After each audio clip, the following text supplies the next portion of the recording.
longtemps que j'ai pas fait un vrai événement en présentiel. Du coup, ça nous permet de voir qu'il y a typiquement une audience masculine. Bravo, ça n'a pas changé, ça. Ça n'a pas changé. Donc, Tu te présentes ? ouais, carrément. Tu veux pas commencer ? Non. Bah, très bien. Charles-Henri Sauger, je suis MVP Data Platform depuis bien trop longtemps. Donc un jour, il faudra renouveler un peu les MVP. Je fais partie d'une société qui s'appelle Insiders, qui est une coopérative qui regroupe un certain nombre de talents. Donc n'hésitez pas, si vous ne savez pas ce que c'est qu'une coopérative dans l'IT, à les contacter. Ce sera l'occasion de créer un nouveau modèle de société. J'ai plein de certifications, c'est génial. Et j'ai aussi un blog qui est plus très à jour, mais allez dessus, ça m'incitera à le mettre à jour. Marie. Bonjour à tous, Marie Aubert. Moi, je suis consultante et formatrice dans une société beaucoup plus classique, mais très sympathique pour autant, qui est Next Decision. Je suis aussi MVP Data Platform depuis un peu moins longtemps que toi. Et je suis aussi ravie d'être là à Lille parce qu'on a l'habitude de faire des événements à distance, mais je trouve ça plus sympa de pouvoir échanger avec vous, donc c'est cool. On enchaîne ? Allez. Juste deux petites slides pour remercier les sponsors sans qu'il n'y aurait pas d'événements, surtout d'événements gratuits comme celui d'aujourd'hui. Donc merci à eux pour les. Donc, si vous avez des trucs à envoyer, vous utilisez les coups de cœur Gold et Premium. Et aujourd'hui, du coup, on va parler d'un sujet qui nous a pas mal intéressé depuis quelques mois avec Charles-Henri, qui est Microsoft Fabric, et particulièrement de quelle architecture on peut imaginer sur cette plateforme. Vous avez tous entendu parler de Microsoft Fabric ? À moins que vous viviez dans une cave, normalement ça devrait aller. J'avance ? Ouais. Donc on a proposé quelque chose d'un petit peu succinct parce qu'on n'a que 45 minutes et Fabric c'est un sujet qui est beaucoup plus large que 45 minutes étant donné que c'est l'objectif de Microsoft. Si vous avez suivi un peu les présentations marketing qui sont extrêmement nombreuses de la part de Microsoft, c'est de faire une plateforme de données complète en SaaS, un peu le Power BI mais à l'échelle de toute la plateforme de données. Donc vous imaginez bien qu'on ne traite pas ça en 45 minutes normalement. Donc on va partir du principe que vous savez déjà plein de choses. Si vous ne savez pas, l'avantage qu'on soit en présentiel, vous levez la main, vous dites « mais qu'est-ce que tu dis ? Je comprends rien ». Voilà. Si vous ne le faites pas, ce sera votre faute si vous n'avez pas compris. Ça, c'est cool. On va réintroduire un petit peu ce que c'est que Fabric, mais très succinctement. On va parler un peu de Lakers versus Data Warehouse parce que c'est une question qui revient assez vite, étonnamment. On conclura qu'on s'en fout. Donc, c'est bien de se poser la question. Et on vous dira comment on a pris le sujet, du coup, un peu différemment que cette question. Je vais dire pas mal de conneries. C'est parti. Allez, vas-y. Alors, on commence avec une slide très visible. Voilà. Donc, il y avait une excellente session ce matin sur l'accessibilité. Vous voyez, c'est pas ça. Si vous ne voulez pas que les gens qui ont des problèmes visuels ou qui n'en ont pas puissent voir, c'est ça, voilà. Donc là, l'idée, c'est de se dire, c'est une EC qui a été présentée dans l'introduction de Fabric à la Build, si je ne dis pas de bêtises. C'est la Build ? Pas de bêtises. En mai. Qui est une slide assez connue qui dit aujourd'hui, l'écosystème data, c'est vraiment l'enfer pour un décideur. Il y a trop de stacks. Vous avez tout plein de choses qui sont connues. Vous avez du Microsoft, vous avez du AWS, vous avez énormément de solutions open source. Tout ça, c'est trop cool. Ça a permis d'occuper des milliers d'ingénieurs data. C'est pour ça qu'il y avait un gros manque d'ingénieurs data ces dernières années.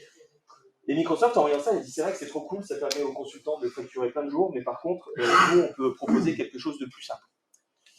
Et donc, la chose plus simple, c'est Fabric. C'est dire on n'a pas besoin de tout ça, on va avoir des adhérences avec beaucoup de ces solutions-là, mais on va packager ça dans une solution qui sera beaucoup plus simple.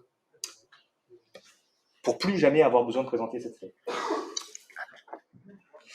Par contre, une fois qu'on a dit ça, c'est plus simple, mais ça reste une question complexe. Sur laquelle... C'est toi qui présente cette partie, je m'enflamme. Tu peux pas t'arrêter comme ça. Non, mais je me dis... Non, une question complexe, donc tu sais... J'étais en train de mansplainer le truc, c'est terrible. On n'a pas l'habitude de présenter ensemble, c'est compliqué. Donc du coup, une question complexe sur Fabric, sans réponse unique. En fait, cette slide, on voulait surtout vous dire, on n'a pas de réponse unique. Le contexte est nouveau, il est hyper changeant. On a imaginé cette session il y a 1 mois et demi, et en 1 mois et demi, il y a déjà beaucoup de choses qui ont changé, du coup, on a réactualisé.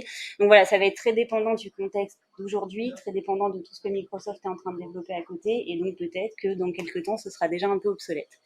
Mais finalement, on avait pas mal de questions autour de Fabric, et on s'est dit, et ça c'était toi qui t'étais dit qu'on avait déjà des questions qu'on avait bien connues de par le passé, avec des oppositions, parce que nous on va repartir de l'opposition entre Lakehouse et Data Warehouse, et finalement ça fera écho à plein d'autres questions qu'on s'est posées ces dernières années sur plein d'autres aspects. Ouais, c'est clairement quelque chose que vous avez certainement connu si vous êtes dans la data depuis quelques temps. Les fameuses questions, vous n'avez jamais de bonnes réponses. Vous savez, vous êtes en soirée en train de parler de pays étrangers, par exemple. Vous avez une vie un peu seule et vous parlez avec des gens de pays étrangers et vous dites. Mais du coup, on en met ou pas dans notre base de données pour notre data warehouse? Cette question, moi, j'ai arrêté d'en parler parce qu'en fait, personne n'est d'accord, il n'y a toujours pas de bonne réponse. On est tous des convictions différentes, il y a un peu deux plans. Est-ce qu'il faut faire de l'ETL ou de l'ELT? Qu'est-ce qu'on a usé comme encre sur ce sujet-là? C'est bien, ça fait des articles qu'on ressort tous les ans, c'est pour peu. Est-ce qu'il faut utiliser des data flows ou est-ce qu'on fait des transformations dans Power Query directement du Power BI? Enfin, on peut s'en poser plein. Donc, pourquoi est-ce qu'on réintroduit ça comme ça? Parce que nous, on va vous donner une perspective, un avis à date, comme tu le disais, qui va évoluer, qui a déjà évolué depuis 1 mois et demi. Et on ne donnera pas la bonne réponse. Parce que, à première vue, ça va vous la faire. Et puis parce qu'il y a beaucoup de sujets qu'on ne tranchera jamais. Et donc, notre principale question pour aujourd'hui, ça va être de savoir est-ce qu'on va sur un lakehouse dans Fabric ou est-ce qu'on va sur un data warehouse sur la plateforme. Et cette opposition, ou en tout cas cette question lakehouse versus data warehouse, c'est une grande question qu'on a depuis le début de la sortie de Fabric. On a eu un certain nombre de schémas. Moi, je vous ai ressorti mes 2 préférés. Je vais vous les rafficher en un peu plus grand, mais celui en bas de Christopher Maneux, qui a fait pas mal de sujets, de schémas sur la plateforme qui sont très sympas. Et en haut, ce sera celui de Radakat qui reste une référence sur toutes ces questions-là. Donc, juste si on se les remet en plus grand. L'idée, en fait, ça va être de dire, j'ai ces 2 objets dans Fabric, ces 2 objets servent à stocker des données, donc finalement, lequel je choisis? Est-ce que je provisionne un lakehouse? Est-ce que je provisionne un data warehouse? Est-ce que je provisionne les 2? Donc, sur un certain nombre de points, on va pouvoir chercher à les opposer, ou pas d'ailleurs, parce qu'il y a des points où les 2 items vont répondre à la question.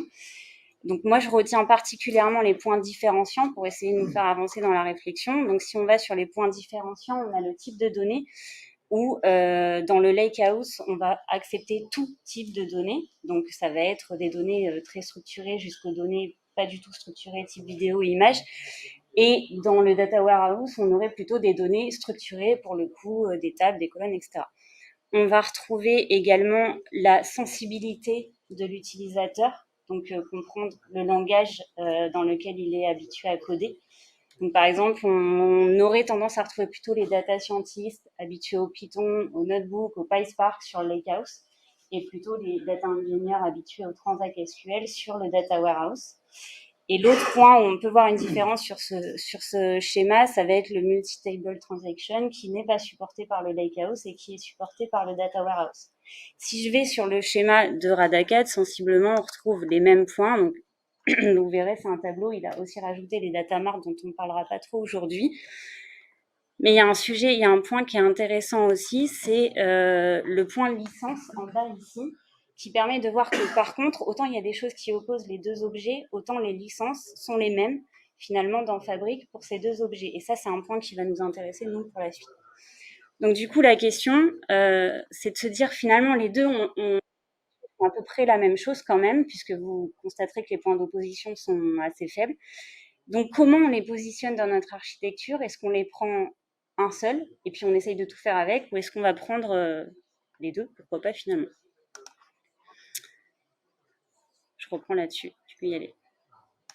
Ouais, avec ma slide préférée, où je parle d'outillage un petit peu. Ça, je ne sais pas si vous connaissez, c'est une clé commande. Parce qu'on peut tout faire avec. En tout cas, ça donne l'impression qu'on peut tout faire avec. Moi, j'aime beaucoup. Comme ça, je casse tous mes tous mes écrous parce que ça marche bien, mais des fois, quand c'est pas le bon outil qu'on va utiliser, ça va quand même si ça peut réussir à régler le problème que j'essaye de résoudre, avoir une approche un peu pas élégante, avoir des effets sur le dévissage de mon boulot. Je suis dans les travaux en ce moment, ça se voit. Et là où on va se demander pourquoi je vais acheter une boîte à outils avec finalement plein de petites choses spécifiques alors que je pourrais tout faire avec un seul outil. Voilà, l'analogie, c'est ça. Et moi, j'aime beaucoup l'idée de me dire que Fabric, ça a l'avantage de nous proposer une boîte à outils qui est plutôt complète. Moins complète que la première slide qui était vraiment trop complète parce qu'il y a beaucoup d'outils. Mais il y a même en réduisant le nombre de possibilités, on retrouve des articles aujourd'hui qui nous disent en gros comment faire plus simple en utilisant qu'une partie de cette boîte à outils.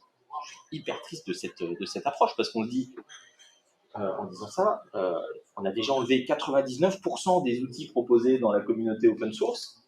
Et on est en train de se poser la question, comment on peut faire plus simple pour avoir finalement qu'une seule des expériences de Fabric qui soit utilisable? Surtout pas. Utilisons tous les outils qui sont à notre disposition. Donc, prenons ce prisme-là, déjà ça nous permettra d'éventuellement proposer quelque chose d'un peu plus adapté aux problématiques qu'on va rencontrer. C'était un peu la notion derrière ça. Donc on propose des architectures. Une architecture. Donc une architecture aujourd'hui où... C'est moi qui présentais ça? Ouais. Cool. Pas faute d'avoir préparé le mortel. Les soirées de Lille hier soir, hein, c'était dur. Une architecture où on a des sources de données qui peuvent être hétérogènes. Voilà, je ne refais pas la chaîne décisionnelle qu'on présente depuis quelques années. Des données variées. Un stockage dans le lakehouse, le lakehouse pour stocker les données, c'est génial. C'est génial parce qu'en termes de vitesse d'écriture, on est sans commune mesure avec la partie data warehouse. Donc, hyper intéressant pour le stockage et aussi parce que ça supporte les données non structurées. C'est ce que tu disais. Attention, ça supporte les données non structurées. La vraie question qu'on peut se poser, c'est est-ce qu'on doit stocker des données non structurées dans un lakehouse? Mon avis, c'est plutôt non. Pourquoi? Parce que c'est un peu l'expérience qu'on a sur les data lakes depuis les 5, 6, 10 années qu'on essaie d'en mettre en place. C'est ce qu'a donné le bouquin de Bill Inman qui est ressorti de sa chambre cryogénique pour sortir un nouveau livre récemment sur Avoid the Garbage Dump, la poubelle au lieu du data lake, en gros, est faite autrement parce qu'on a mis des données dans les data lakes en disant « Ouais, c'est super facile d'ingérer des données, stocke tout au format brut dans ton data lake. » Et une fois qu'on a fait ça, on a dit « Bon, tu peux me sortir des infos de ce data lake ?» T'es malade, toi, c'est des fichiers bruts. Comment tu veux que je sorte des infos? Donc, même si dans le lakehouse, vous pouvez stocker des fichiers, le format principal de OneLake, qui est la structure qui est derrière tout ça, c'est des fichiers parqués avec un format en colonne. Même ingérer une image, globalement, ingérer une image dans une plateforme en ingérant juste une image sous forme de fichier, c'est peu intéressant. Le jour où vous allez requêter quelque chose dans cette image, vous allez vouloir sortir, par exemple, les pulls bleus. Si vous avez besoin de 3 data scientists pour être capable de dire qu'il y a des pulls bleus dans les images, c'est pas bon. Si vous avez fait ça à la gestion et que vous avez une table dans laquelle vous référencez vos images pour savoir ce qu'elles représentent, vous allez gagner du temps finalement que vous avez investi à la gestion. Donc tout ça pour dire une gestion plutôt lakehouse. Plusieurs mécanismes possibles. Vous pouvez utiliser des data flows. C'est assez peu performant. Ça ne scale pas beaucoup. Mais c'est facile à implémenter. Approche ETL. Tu me dis si je dis bêtises. Parce qu'on a quelqu'un de Microsoft dans la salle. Mais hyper intéressant en approche ETL.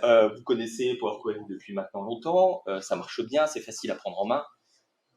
Ça a plein d'avantages, surtout sur la dernière partie. Là, vous ferez le lien avec la partie Data Mesh où je suis très optimiste et j'aime beaucoup.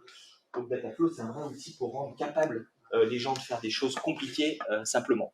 C'est génial, mais il faut garder en tête que ça ne scale pas bien et que c'est un outil qui n'est pas extrêmement performant. Vous avez des pipelines qui sont finalement l'intégration d'Azure Data Factory, qui sont amenés à évoluer parce qu'aujourd'hui est encore un peu limité, mais qui permettent d'ingérer à l'échelle avec plein de connecteurs possibles, avec des mécanismes qu'on connaît depuis Synapse Analytics Workspace et Data Factory, et les notebooks. des notebooks, vous allez pouvoir faire de l'ingestion éventuellement en JDBC directement, vous connecter aux sources, faire tout ce qui va avec l'utilisation d'un cluster Spark au moment de la gestion. Parfois, on est surpris quand on met le notebook là sur la gestion, les gens disent mais le notebook, ça ne sert pas à faire de la gestion. Vous avez un connecteur spécifique sur un site open source avec des formats de fichiers de la NASA.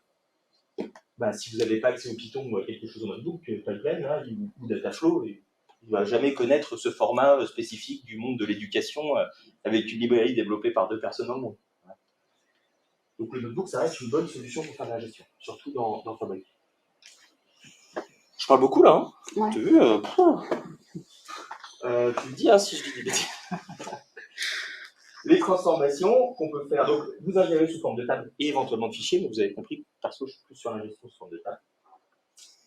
Transformation, ensuite, si vous êtes dans un use case un peu data analytique, vous allez vouloir partir sur un modèle dimensionnel. Qu'est-ce que tu en penses toi, de l'histoire du modèle dimensionnel, Marie ? On ne va pas vouloir partir sur un modèle dimensionnel. Si on a du Power BI à la sortie, on va vouloir un modèle dimensionnel. Moi, j'insiste vraiment là-dessus. Ça fait quand même X années qu'en formation et autres, on dit il nous faut un modèle en étoile ou en flocon pour Power BI, donc il faudra toujours ce modèle en étoile, même dans Fabric. Et du coup, ça a fait partie des questions qu'on s'est posées parce que implémenter un modèle en étoile dans un lakehouse, à première vue, c'était pas hyper logique, en tout cas pour nous. Pas de support des relations, déjà. Enfin, dans le lakehouse à proprement parler. Après, il y a le dataset au-dessus qui va nous redonner cette couche sémantique et on reviendra dessus. Mais en effet, quand on vient du monde du data lake, quand on commence à parler de faire des relations entre les tables, déjà de tables, c'était pas forcément évident. Alors, avec l'approche lakehouse qui se développe vraiment énormément, vous retrouvez ces choses-là.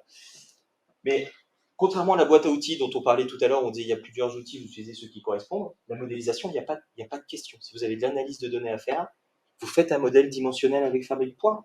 Si vous ne faites pas de modèle dimensionnel, vous allez en faire des développeurs. Et c'est pas joli d'en faire des développeurs. Je ne citerai pas les boîtes dans lesquelles vous allez finir si vous faites ça. Non, tu vas pas faire ça.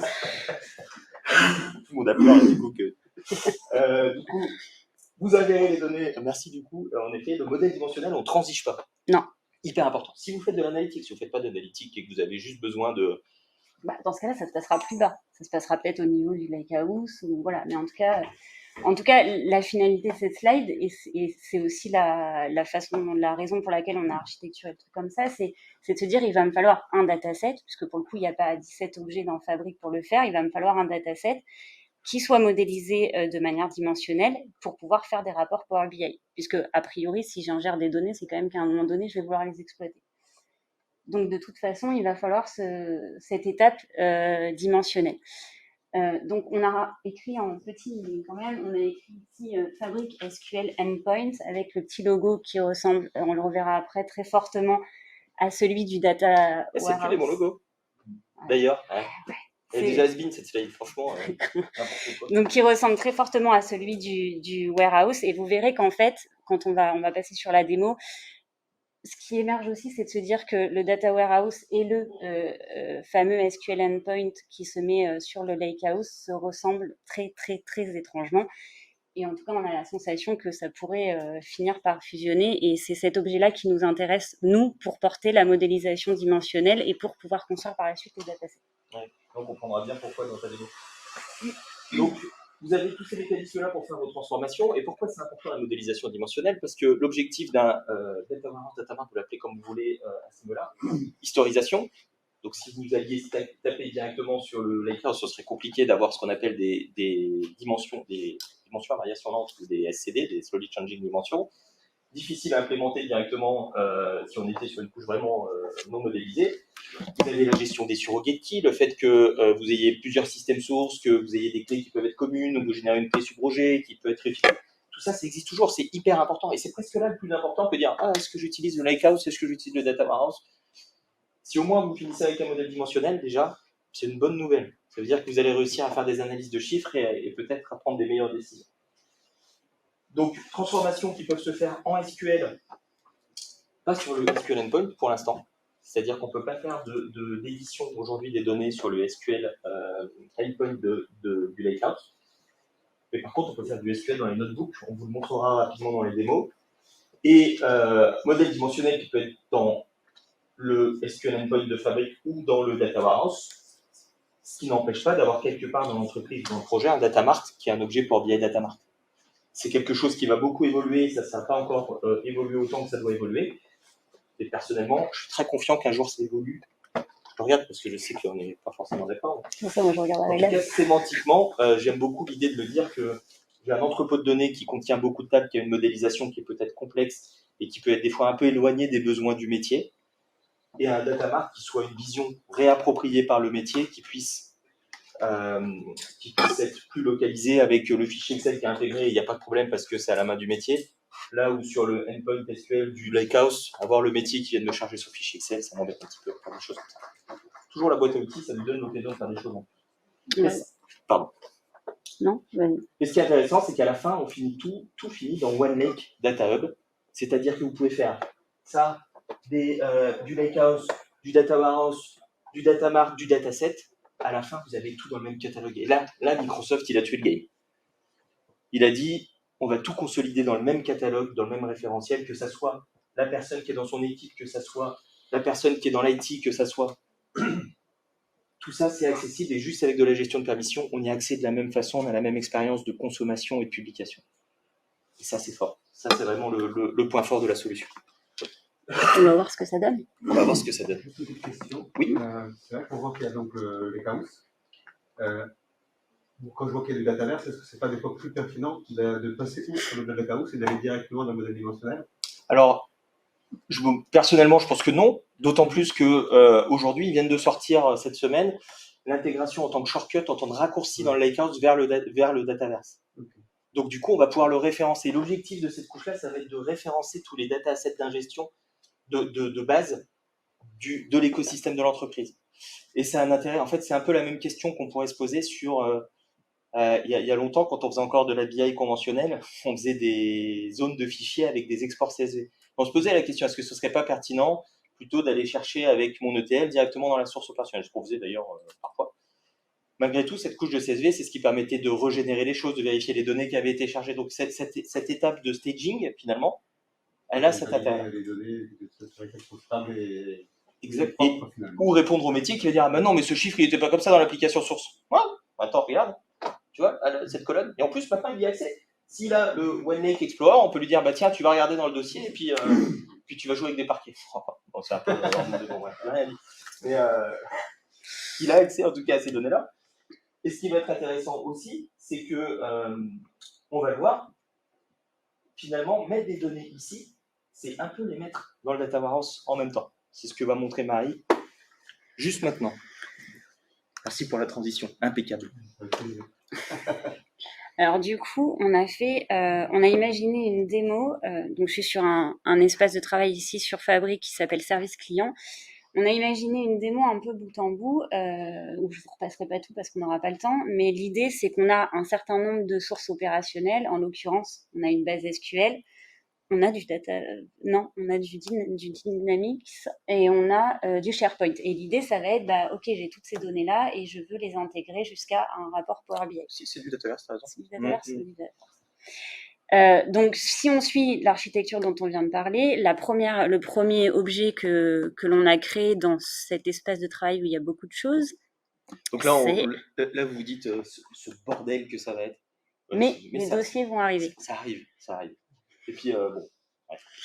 Donc, du coup, le premier objet qu'on a créé, c'est le Lakehouse que vous voyez tout en bas et qui va servir de point d'entrée du coup de nos données. Donc, ça veut dire que toutes nos données opérationnelles, la première étape, ça va être de les copier en un pour un dans ce Lakehouse. Excuse-moi, ouais. Est-ce que ça ne dérange pas de mettre l'affichage en tant que flux pour que ça soit plus petit ? En tant que flux, comme ça là ? Voilà. Merci. Je ne sais pas si ça va être plus représentatif. Hein. Il est où mon Lakehouse ? Ouais. Tac, tac. Oh, ça change, c'est frais. Bon, de toute façon, je vais naviguer dedans. Donc, le Lakehouse, mon idée, ça va être de l'alimenter. Donc, pour l'alimenter, je vais avoir, Charles-Henri en a parlé, un pipeline. Donc, là, mon pipeline est complet. On va se focaliser pour le début sur les premières briques ici. C'est celles-là qui vont alimenter mon Lakehouse en un pour un. Donc, les deux premières, c'est juste, finalement, derrière, si j'allais dedans, c'est juste du copy data, donc activité très connue de ADF, et que je retrouve bien dans Data Factory. Donc, ça va être un copy data qui va prendre mes données de ma base SQL pour les copier telles quelles dans mon Lakehouse. Et le suivant va faire la même chose, hein, donc on en parlait, du Dataverse dans mon Lakehouse. Marie, pourquoi as-tu mis un data flow du coup dans cette... Parce que, contrairement à ce que tu peux dire, le data flow est un bon objet. En tout cas, on va revenir sur l'idée qu'on a un certain nombre d'objets dans Fabric et du coup, ce serait dommage de ne pas tous les utiliser pour le meilleur de ce qu'ils savent faire. Et en l'occurrence, j'avais les données d'un SharePoint à charger dans mon Lakehouse. Et si vous avez déjà essayé de charger des données SharePoint avec ADF, vous avez dû pleurer. Voilà. Alors que moi... Il y en a qui ont déjà fait? Je crois, non? Ouais, voilà. C'est un calvaire, calvaire. Faut aller faut lancer des commandes PowerShell sur le SharePoint. Enfin, on finit, c'est le futur. On retrouve bien SharePoint, la base du truc qu'on a voulu se débarrasser, qui est encore là. Alors que moi qui suis habituée à Power BI et à Power Query, les données de SharePoint, c'est un non-sujet, quoi. Enfin, avec Power Query, on charge ça en 3-4 étapes et c'est fini. Donc, du coup, vu que j'ai la possibilité d'avoir du Data Factory dans Fabric et du Data Flow, donc Power Query, pourquoi ne pas tous les utiliser? Donc là, c'est pour ça que j'ai utilisé un Data Flow pour charger mes données SharePoint. Donc, toute l'idée à chaque fois, c'est j'ai mes données sources, je les prends et je les mets dans mon Lakehouse en 1 pour 1. Puis en plus, si tu écoutes mes arguments qui n'étaient pas justes, c'est pas bien.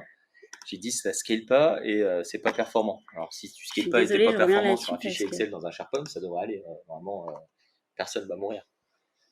C'est cool Power Query. Et donc du coup, j'ai chargé mes données ici. Donc je vais retrouver, donc là je suis rentrée dans le Lakehouse et je vais retrouver mes tables avec mes données chargées telles qu'elles étaient dans ma source opérationnelle. J'ai donc mon Lakehouse qui est un premier point d'entrée de mes données brutes. Et en passant, si j'ai des utilisateurs de type data scientist qui ont envie de faire de l'analyse exploratoire, libre à eux d'ouvrir un notebook, de faire du Python, du PySpark, ce qu'ils veulent, et de pouvoir faire une première analyse sur le Lakehouse. Ensuite, nous, ce qu'on voulait, c'était donc tendre vers ce modèle dimensionnel et donc implémenter des tables de DIM, de faits, etc. On a donc pour le moment quand même provisionné un data warehouse qui demain sera peut-être plus nécessaire selon comment évolue ce point de terminaison, parce que c'est ça que je ne vous ai pas dit, quand j'ai créé mon Lakehouse, donc le dernier objet, Fabric a automatiquement créé pour moi 2 objets supplémentaires, un point de terminaison SQL et un jeu de données par défaut, donc un dataset, qui ont donc été tous les 2 provisionnés automatiquement par Fabric et sur lesquels j'aurai la main pour faire des modifications par la suite.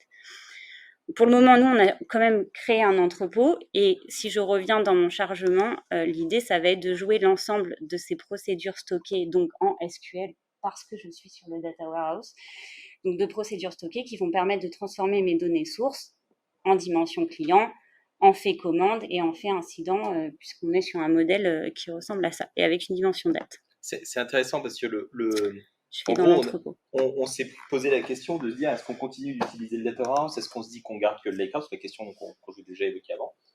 On a fait une analyse à date de ce qui était possible sur les différents items et on s'est dit moi j'ai envie de faire des procédures stockées, c'est comme ça que je fais jusqu'ici et donc qu'est-ce que je peux utiliser? Du coup de facto on avait besoin de ce data warehouse. Donc on n'a pas pu utiliser le point de terminaison directement parce que aujourd'hui à date ce qui va très certainement changer. Dans la dernière fois qu'on a présenté cette session ensemble, on a dit en plus la gestion de la sécurité, elle est moins bien sur le endpoint, le point de terminaison SQL. Et ben, 1 mois et demi plus tard, c'est plus vrai. Maintenant, c'est la même chose. Demain, peut-être qu'on va me dire, c'est possible d'exécuter du transact SQL sur le point de terminaison SQL du Lakehouse. On reviendra sur cette architecture, et puis c'est bien, c'est qu'on pourra dire à nos clients qu'on leur revend une solution par la suite. Les consultants, c'est normal. Non. Et donc du coup, laisse-moi parler de la procédure. Donc du coup, là, on a fait une procédure stockée DIM client et on va retrouver à peu près, puisque je ne peux pas faire un truncate, mais je peux faire un drop table si j'ai envie, à peu près tout ce que je trouvais et tout ce que je pouvais déjà faire en tant que développeur SQL. Tu ne peux pas faire d'identity non plus, apparemment. Donc du coup, je vais pouvoir faire des CTE, je vais pouvoir préparer mes données dans le but de construire la fameuse dimension client que je suis en train de chercher à faire. Et ce qui va être surtout hyper intéressant, c'est cette syntaxe. Regarde, j'ai fait de alias égale, ça on peut pas l'utiliser sur du SQL normalisé parce que c'est pas... bref. Je vais pouvoir très facilement aller chercher les données qui sont dans mon Lakehouse. Finalement, ces 2 objets, comme si je peux les appeler très facilement, là où avant, c'était quand même un petit peu compliqué. Donc, je vais pouvoir appeler les données qui sont déjà dans mon data warehouse, je vais pouvoir aller chercher les données qui sont dans mon lakehouse, je vais pouvoir interagir avec toutes les données de mon espace de travail. Et si je rajoute des shortcuts, je vais pouvoir rappeler des lakehouses d'autres espaces de travail éventuellement et interagir avec également. Et du coup, ça répond à ta question. C'est-à-dire que si j'ai ingéré les données dans mon lakehouse, de toute façon, je peux les utiliser directement depuis mon data warehouse ici. Et ça, c'est vraiment une tuerie. Et comme Marie vient de le dire, si je mets un shortcut sur mon lakehouse, je vais pouvoir faire un select étoile depuis mon data warehouse sur la table qui est un shortcut vers quelque chose d'autre. Et donc là, on retrouve bien le rôle central du lakehouse en tant qu'unité d'ingestion et de premier layer de consolidation des données brutes de l'entreprise. C'est aussi le lakehouse qui va me permettre de faire des raccourcis vers un autre workspace, parce que cette syntaxe, elle marche que dans le même workspace. Je ne peux pas faire from mon workspace point quelque chose, c'est directement un lakehouse du workspace. Donc il va servir à référencer un autre workspace, aller chercher l'information dont on a besoin dans ce layer d'ingestion et ensuite pouvoir le consommer. Trop fort, c'est génial ça. Dans le selecting tool, à gauche, tu as le terme, on va dire, fonctionnel, et à droite, le terme technique. Ici, c'est un mapping. Ça, ouais. C'est des alias, c'est l'équivalent des as quelque chose. Ouais, okay. C'est vraiment des alias pour changer les noms comme on fait communément. Et donc, je vais pouvoir update, donc je vais pouvoir aller mettre à jour ma dimension client en fonction des nouvelles données que j'ai récupérées. Jusque-là, c'est un traitement assez classique de ce qu'on pouvait faire avant. L'idée, c'était de vous montrer que dans cette interface, qui est celle du Data Warehouse, je vais retrouver donc mes procédures stockées comme j'avais l'habitude de les retrouver dans un Management Studio et autres. Je vais retrouver aussi ce qui nous intéressait, le support des schémas. Donc là, moi, en l'occurrence, j'ai mis toutes mes tables dans un schéma qui s'appelle DWH parce que je suis en train de construire mon modèle dimensionnel. Du coup, je les ai regroupés. Question bête. Si on a la même chose, les deux schémas dans le data lake, enfin, dans le lake ou dans le dataware? Pour l'instant, on n'a pas trop le problème parce que dans le lakehouse, on ne peut pas mettre les schémas. Okay. Le support des schémas. Peut-être que ça va changer. Mais dans tous les cas, j'aurais tendance à dire que de toute façon, on a le nom du lakehouse avant le nom du schéma, donc ça permettra de différencier les deux.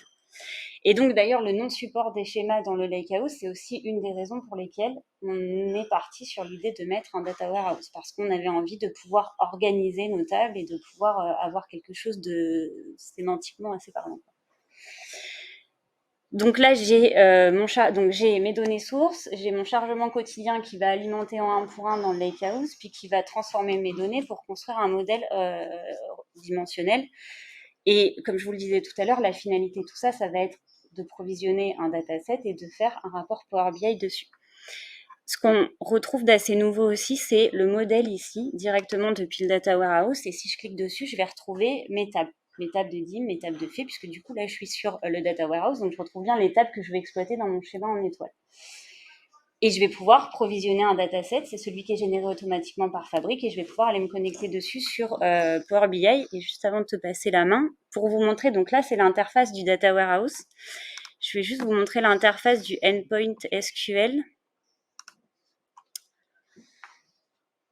Donc là, le endpoint SQL qui est auto-provisionné au-dessus du lakehouse. Et le jeu, c'est de chercher les différences. Ça ressemble, hein. C'est le même logo, du coup, c'est le même icône et c'est la même expérience. Et c'est les mêmes interfaces. Sinon, qu'on l'a dit, il y a certaines choses qu'on ne va pas pouvoir faire. Mais par contre, je vais bien retrouver aussi le modèle. Et par contre, si je m'amuse à faire le modèle sur le lakehouse, là, je retrouve l'intégralité de... Oui, t'as pas de modèle. Non, mais c'est On normal. l'a pas construit. Bah non. Donc là, si j'étais sur le modèle, je vais retrouver l'intégralité de mes tables de mon lakehouse. Donc je vais retrouver mes tables sources, celles que j'ai pas forcément envie d'exploiter dans mon modèle dimensionnel. C'est pour ça qu'on a mis cette couche de data warehouse entre les deux pour le moment. Et vu qu'il n'y a pas de schéma, c'est vrai que là, si on devait mettre le data warehouse au même endroit, on se retrouverait à mettre DWH underscore un peu comme on a fait avec les sources et les trucs un peu moches là. Donc ça viendrait un gros bazar. Ce serait Le dossier store procédure ici, qui peut être exploité. On peut créer des procédures stockées, mais pas faire d'opération de modification. C'est que du read. Donc je peux mettre un select étoile from dans une procédure stockée, ça va marcher. Par contre, pour l'instant, mais bon, ça laisse présager que voilà, on sent qu'il y a des releases à venir. Donc, par contre, on est dans le langage Fabric et Fabric a apporté comme une nouveauté par rapport à Power BI, c'est cette notion de direct lake, ce nouveau mode de connexion. Ça veut donc dire que si je construis mon dataset depuis le point de terminaison SQL sur le Lakehouse, je suis connectée en direct sur mes données de mon lake, en direct lake du coup. Alors que si je construis mon modèle dans le data warehouse, je suis connectée en direct query. Et du coup, tu as une démo intéressante là-dessus. Moi, je pense que je vais pas faire la démo parce qu'on a trop parlé, mais par contre, en deux mots, les performances quand on va quand on va se connecter au dataset du data warehouse qu'on a créé, elles sont pas bonnes. C'est du direct query sur un moteur SQL. C'est nul. C'est cash. Les pertes sont pas bonnes. Donc, ça nous incite à faire de l'import, comme on fait aujourd'hui. Donc, on va ramener les copies et les données. Et donc, ça va un peu pas dans le sens de notre approche One Lake où on se dit on va éviter les copies. Ça marche. C'est très bien. Ça marche comme, en fait, c'est ce qu'on faisait déjà. Donc, c'est pas dramatique. Par contre, si on est sur le dataset qui est autogénéré au-dessus du Lakehouse, on a la possibilité, en effet, de faire du direct lake. Et là, les performances sont plus proches de l'import. C'est toujours pas les mêmes. Ça dépend des use cases. On fait des grosses approximations. Mais on n'est pas si loin. Donc, c'est plutôt intéressant. D'où le fait qu'on a envie d'aller vers ce SQL endpoint à un moment donné, parce qu'il y a des intérêts pour ça. Tu avais testé pour une volumétrie de combien de lignes? 20 millions de lignes. 20 millions. Ouais, 20 millions de lignes, je suis à peu près à 1 seconde sur le data warehouse. En direct query, du coup. En direct query sur le data warehouse, je suis à 1 seconde. Sur du direct lake, je suis à peu près à 300 millisecondes. Et sur de l'import, je suis autour de 200 millisecondes. Donc voilà, après, ça ne veut rien dire, c'est des rapports sur 1 million de lignes sur Adventure Work. Donc c'est pas. C'est une première quand même. En tout cas, ça montre que le data warehouse tel quel, soit on a des volumétries extraordinairement grandes et auquel cas on arrive à rattraper une partie de la problématique, soit on gagnerait à faire de l'import. La petite question, est-ce que c'est possible de faire de l'auto-agrégation aussi avec du direct lake ou c'est pas encore... C'est quoi de l'auto-agrégation? C'est ce qui est proposé en premium quand ils font des agrégations automatiques. Je ne sais pas si ça existe, si c'est prévu dans le projet. Je sais pas. D'autres en touche. Je ne pas sur les slides. Si, il y a un petit truc que je préférais montrer par rapport à la démo, c'était la partie notebook. Ah, j'ai estimé qu'on n'avait pas le temps. Ah, vite fait. Voilà, si vous aviez envie du coup de faire tout ce qu'on a fait en procédure stockée et que vous êtes senti aventureux, vous vous êtes dit tiens, je vais rejoindre le futur, et ben vous avez la possibilité dans le Lakehouse, en effet, de faire directement votre modèle dimensionnel. Et pour ça, par contre, vous ne pouvez pas utiliser les procédures stockées. Vous êtes obligé d'utiliser les notebooks. Et je voulais vous montrer juste à quoi ça pouvait ressembler, parce que des fois, on a peur quand on parle de Spark SQL ou de transformation. Si c'est ça, DIM client, par exemple. Pour remplir une DIM client avec un notebook. Donc la même chose que la procédure stockée qu'on regardait tout à l'heure. Ouais, vous voyez, les CTE, on peut faire. Alors la seule chose qui change, c'est qu'on met un % SQL ici. Les CTE, on peut faire. Je tape directement dans les tables du coup du Lakehouse, vu que je suis au sein du Lakehouse. Et je peux utiliser Merge même aujourd'hui. C'est presque plus avancé que ce qu'on peut faire en TSQL sur le Data Warehouse, sur le Data Warehouse de Fabric actuel. Je peux utiliser un merge. Il y a des trucs, moi, qui m'énervent, c'est que je peux pas utiliser mes alias au format Microsoft qui sont pas normalisés. Donc, du coup, forcément, on est obligé d'utiliser as. Mais bon, ça va, on peut s'en remettre. Je pleurais un petit peu, je pleure encore un peu parce que je préfère quand tout est aligné à gauche. Mais bon, c'est pas grave. On peut faire quand j'ai pas trouvé la ligne, alors je fais un insert, sinon je fais un update. Et ça fonctionne. Et ça fonctionne bien. On peut faire des updates sur le. Donc si on passe cette limite qui est je veux vraiment pas ouvrir un notebook parce que ça me débecte, finalement on peut faire des choses. Voilà. Mais bon, comme tu le disais, pas de support du schéma, ça veut dire qu'aujourd'hui, je suis obligé de refaire des STG underscore, vous voyez que là j'ai 4 tables, et STG underscore DBO underscore, l'enfer. Les schémas arrivent, on est franchement pas si mal. Il y a une deuxième chose que je voulais vous montrer rapidement. Il est 40, hein. Ouais, allez. On parlera pas du data mesh. C'est triste ça. Ouais, c'est triste. On revient sur les slides. Attends, juste un truc. C'est où que j'avais mis ça dans là, j'ai mis un truc. Security, non? Tu sais où elle est, Security? Non. Putain, moi non plus. Ah là. Ah putain, je vais pas pouvoir le montrer. Ah putain. Oh, tant pis, allez, vas-y, on passe sur les slides. C'est Je pas voulais. ça J'ai lancé pour toi. Rends-moi le truc. Ce que je voulais vous montrer, pour le temps que tu retournes sur les slides, c'est qu'on pouvait faire de la sécurité maintenant sur le Lakehouse avec de la définition de vue, même de RLS. On peut faire de la CLS et de la RLS directement au niveau endpoint SQL. Ça marche sur le data warehouse, ça marche aussi sur le endpoint SQL. Et donc, on peut tout à fait dire, quand cet utilisateur-là se connecte en SQL avec SQL Server Management Studio ou n'importe quel outil, avec Tableau, avec quoi que ce soit, il va avoir une vue filtrée des données qui sont sous-jacentes. Trop cool. Trop cool. Donc là, c'était juste des slides pour revenir un petit peu sur les avantages et inconvénients rapidement du Lakehouse et du Data Warehouse, pardon. Donc, ce qu'on se dit, c'est que le Lakehouse, finalement, on va quand même gagner sur l'ingestion qui est très rapide. On va gagner le Direct Lake qui, du coup, va être supporté pour le dataset et du coup, sur toutes les couches. Ça, c'est un BI. Ah bon, merde. On va avoir les shortcuts pour simplifier l'intégration des données et puis ça va être idéal pour l'usage des notebooks et donc pour toute une population plutôt data scientist et surtout on va avoir ce fameux SQL endpoint sur lequel nous en tout cas on mise assez en se disant que s'il lui rajoute les petits trucs qui nous manquent aujourd'hui, finalement on pourra peut-être imaginer encore une autre archi. Mais donc, imaginez, parce qu'aujourd'hui, on a encore cette couche sémantique qui est perfectible, parce qu'on n'est que en read-only, donc un peu compliqué de gérer de l'ingestion en procédure stockée, et parce qu'on n'a pas le support des transactions.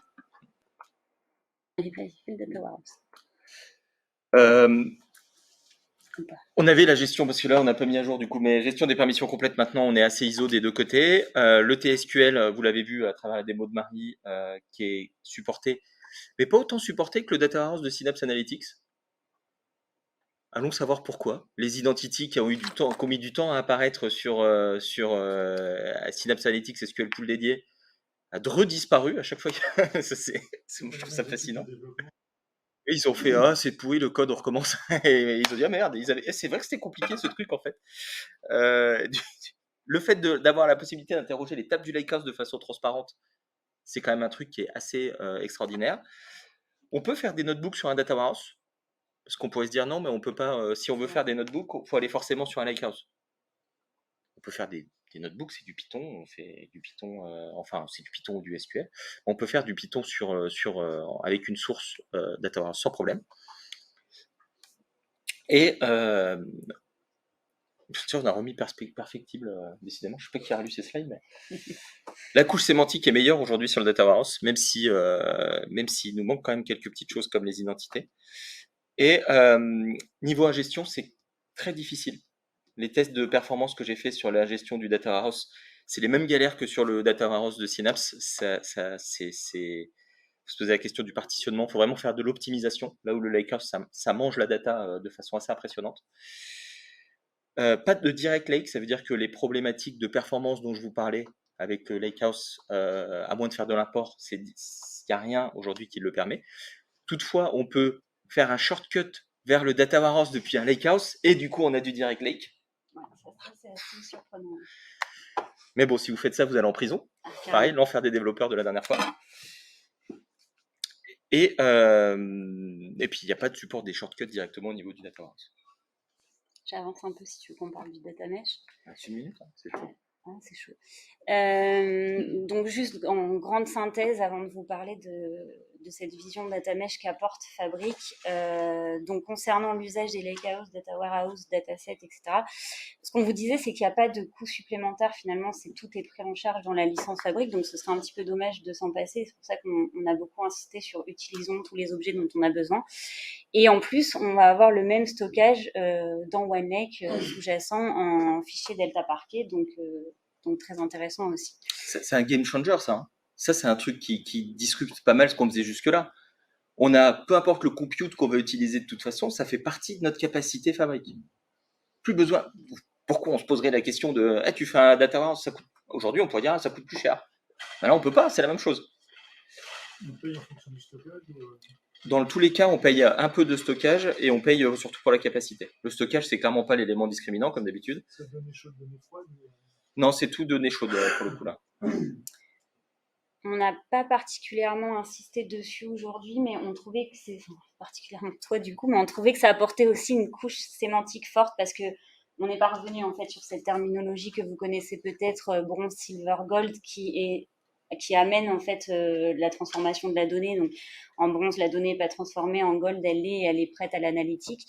Là, on a une couche sémantique qui est claire en fait. Le lakehouse est là pour les données brutes et le data warehouse est là pour la partie un modèle dimensionnel. Donc on se disait en plus, ça permet peut-être de gagner en clarté dans cette histoire-là, et en plus, on n'aurait pas besoin de copier la donnée X fois d'étape en étape, comme on l'a vu, puisqu'on peut appeler les objets les uns les autres, donc assez cool de ce point de vue-là.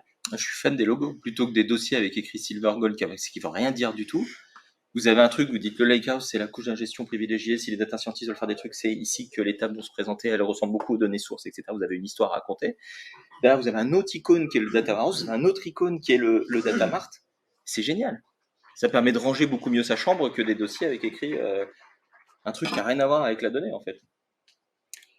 Et donc, là, le point qui nous restait quand on a imaginé cette session, c'était de se dire, mais ok, du coup, là, dans mon espace de travail, je vais avoir un lakehouse, potentiellement un data warehouse, peut-être des data marts, si vous êtes aussi confiant que Charles-Henri sur l'objet, des datasets. Enfin, je vais avoir un certain nombre d'objets dans mon espace de travail, fois mon nombre d'espaces de travail dans l'entreprise. Et du coup, on arrive en fait dans ce fameux grand mot à la mode en ce moment, dans une approche data mesh qui va donc être très orientée métier, où on va avoir des espaces de travail qui représentent les données du métier. Et surtout, moi, ce que j'aime bien, c'est se dire que cette consolidation de l'ensemble des données de l'entreprise, elle va être accessible au niveau de OneLake et du Data Hub. Tu voulais qu'on switch sur le Data Hub ou pas ? Non, mais je peux en rajouter 2-3 petites choses, parce que c'est vraiment un concept sur lequel on a des grandes discussions et qui sont hyper intéressants de mon point de vue. C'est que là, Microsoft, il donne vraiment les moyens au métier de faire une grosse partie de la plateforme de données. Pour moi, c'est vraiment l'intérêt de Fabric, qui est basé sur le même succès que Power BI. Power BI, quand c'est sorti et qu'on disait le métier va pouvoir faire des choses, la plupart des gens ont dit le métier, tu sais, si tu leur fais pas leur rapport, ça va être le bazar. C'est le bazar, souvent, c'est pas grave. Au moins, le métier, il a plus besoin d'attendre 6 mois avant de sortir un rapport qui leur a permis de gagner un petit peu d'argent à court terme. Donc ça, c'est super cool. Et ça nous donne la plateforme technique pour savoir ce que fait le métier. C'est-à-dire que contrairement à Excel, où le métier est sur son poste et fait des tableaux croisés dynamiques et que personne ne sait qu'ils existent et sur quoi ils se basent, avec du VBA qui fait des trucs de ouf, et bien là, quand on a cette approche One Lake Data Hub centralisée, le métier peut faire des choses lui-même dans son workspace, accompagné par l'IT, parce que ça donne les outils à l'IT pour accompagner le métier à faire des choses, et tout ça de façon gouvernée. Donc, on peut mettre de l'investissement dans la gouvernance plutôt que de mettre de l'investissement dans je vais faire pour toi et j'aurai toujours besoin de toi parce que c'est toi qui sais ce qu'il faut que je fasse et je serai toujours un point de contention parce que ton imagination, elle est beaucoup plus scalable que ma capacité à faire. Et en plus de ça, ça évite toutes ces étapes qui sont ah tiens, je vais aller rédiger la spec. Ah, la spec, elle n'était pas claire, il faut que tu recommences. Si la personne, elle commence à essayer de faire, quand elle se rend compte que ce qu'elle demande, c'est pas faisable, et ben, elle évite de me le faire faire. C'est cool. Tout en gardant le fait que, vu que c'est au sein d'une plateforme gérable, manageable, centralisée, vous avez les moyens pour accompagner. Vous êtes capable de faire des rapports pour dire tu es connecté à toutes les sources de l'entreprise avec un seul rapport qui commence à faire un volume phénoménal. Il y a 400 utilisateurs. Tu t'appelles Charles-Henri dans le pôle finance. Il y a peut-être moyen qu'on fasse un truc avec l'IT parce que là, ça commence à devenir flippant. Si ton truc ne marche plus, la boîte elle coule. Mais maintenant, on le sait. Parce que ce cas d'usage-là, il existe déjà aujourd'hui. Il existe déjà avec des gens qui font leur fichier tout seul dans leur coin, qui est devenu le référentiel de l'entreprise pour tout un morceau. Donc ça, c'est un message moi, sur lequel j'insiste beaucoup parce que au-delà du mot marketing, on a vraiment aujourd'hui, moi ce que je vois chez des clients, c'est il y a soit l'IT qui a peur de donner parce que le métier ne sait pas faire et donc ils veulent vraiment pas y aller parce que ça va être une perte économique pour l'entreprise, soit le métier qui veut faire tout seul vraiment absolument. Donc moi j'ai envie de leur dire mais non, vous arrêtez d'investir dans du consulting pour que des gens qui font et investissez pour voir ce que fait le métier, pour les accompagner, pour être avec eux. Voilà. Et donc là on a tous les outils techniques. On attend One Security avec force parce que c'était une promesse qui est toujours une promesse. Je crois que il y a une roadmap qui dit un peu plus tard l'année prochaine, mais ça peut être une bonne chose. On conclut. On conclut, parce qu'on a déjà 5 minutes de retard. Ouais, on conclut. Allez. Du coup, en conclusion, rapidement, on se dit qu'une architecture qui reposerait entièrement sur un data warehouse, a priori, c'est peut-être pas une bonne idée, pour toutes les raisons qu'on vient de se dire, mais que, à contrario, aujourd'hui, c'est peut-être un petit peu tôt pour imaginer une architecture qui reposerait que sur un lakehouse, pour tout, et également tous les points qu'on a abordés. Ah, tu modifies les slides.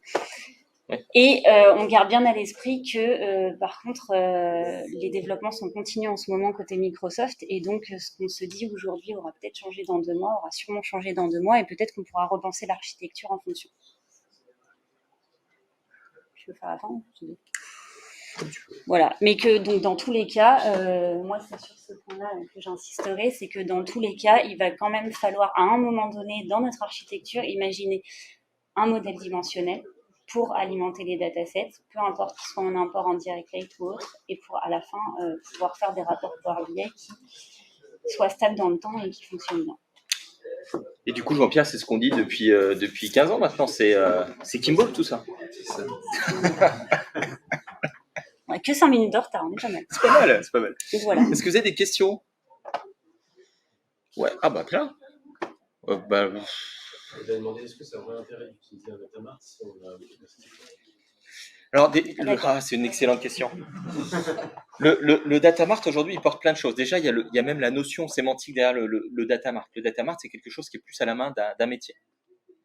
Donc, il y a un intérêt parce qu'un data mart, c'est une vision métier sémantiquement. Ensuite, il y a une question de licence. Fabric, c'est des capacités aujourd'hui qui vont être des capacités mutualisées. Et donc, il y a une question qui va se poser, est-ce que j'ai envie de donner cette capacité? Déjà, est-ce que j'ai les moyens d'acheter du Fabric, parce que ça va avoir un coût? Et est-ce que j'ai envie de donner ma même capacité qui fait mon industrialisé au métier? Là où avec du PPU, par exemple, du premium par utilisateur, on va pouvoir avoir cette notion de data mart qui existe. Donc, on pourra avoir une population de power users qui font leur data mart parce qu'ils ont Donc, il y a vraiment ce côté, comment est-ce que je comble la chose entre mon approche un peu industrialisée et mon approche vraiment très orientée métier? On peut quand même utiliser ce qui est sous Fabric sur une capacité qui serait pas du Fabric. Le data mart, ça fait partie plus du monde Power BI aujourd'hui, en tout cas, que du monde. Mais Fabric, c'est une expérience de Power BI, c'est une expérience de Fabric. Mais en termes de licensing, il y a moyen de faire du data mart avec du PPU, ce qui n'est pas le cas avec. Oui, parce qu'il y a une capacité qui back le traitement du lakehouse. Parce qu'il y a déjà quelqu'un qui paye pour. On peut séparer les capacités. C'est surtout vrai dans le scénario PPU qui a vraiment un rôle. Tu dis si je dis des bêtises. Hein. Et là, la seule chose qui manque au data mart, c'est le fait que le data mart il soit dans l'expérience OneLake, qui finisse par faire des fichiers dans OneLake avec. Mais quand on aura ça, on aura une brique de plus qui a une notion sémantique qui est intéressante, qui est et directement pour un utilisateur dans le catalogue OneHub, il va pouvoir dire ah bah oui, ça c'est le data mart finance. Là aujourd'hui, sinon tu diras ah bah c'est le data warehouse et donc tu sauras que ce sera peut-être avec moins les dernières règles du dernier kilomètre. Après, tu pourrais les mettre dans le dataset, mais j'aime bien le data mart. Oui, je sais, moi. Du coup, on pourra peut-être prendre la dernière question et laisser la place. Juste, est-ce que vous avez testé l'aspect shortcut, que ce soit AWS, GCP Non. On est beaucoup resté Fabric et Microsoft pour le coup. C'est vrai qu'on n'a pas testé les shortcuts sur l'extérieur. Non, et puis en plus, même dans les scénarios, pour que ça marche bien, il faut des parquets, des delta parquets de l'autre côté. Donc, moi, j'aime bien l'idée de se dire du S3 avec des shortcuts vers du S3 ou du GCP. Et du coup, il faut avoir un compute de l'autre côté qui fasse du delta parquet. Donc, à moins d'avoir un cluster Databricks qui tourne sur le use case, il est un peu plus... parce que si on est sur AWS, on va plutôt faire de l'iceberg normalement, ou du outil. Ouais, c'est ça. Donc, du coup, se dire je peux faire un shortcut vers S3, c'est bien. Maintenant, il faut supporter tous les formats qui sont inhérents au fait d'être sur GCP ou sur S3. Et on n'y est pas encore. Ça arrivera. Merci. Merci.